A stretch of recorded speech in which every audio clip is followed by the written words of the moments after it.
আজ গোপালের জন্মদিন, সেই জন্য কালকে বাজার থেকে একটা বড় দেখে পাকা তাল এনেছিলাম। সেটা সকালবেলা আমি আর সোনালি দুজনে মিলে বসে তালটার রস বার করলাম। নারকোল কোড়ালাম, নারকোলের কুড়ো দিলাম, ময়দা একটু, চালের গুঁড়ি, একটু সুজি আর চিনিকে মিক্সিতে গুঁড়িয়ে এর মধ্যে দিলাম। তারপরে বড়াগুলো ভাজতে বসলাম। দেখলাম বেশ খানিকক্ষণ দাঁড়িয়ে থাকার পর পাটা ব্যথা করছে, তাই উঠে বসে পড়লাম।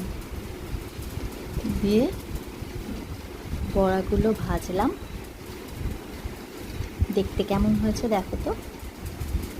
আজকে গোপু সোনাকে দেবো সাজিয়ে।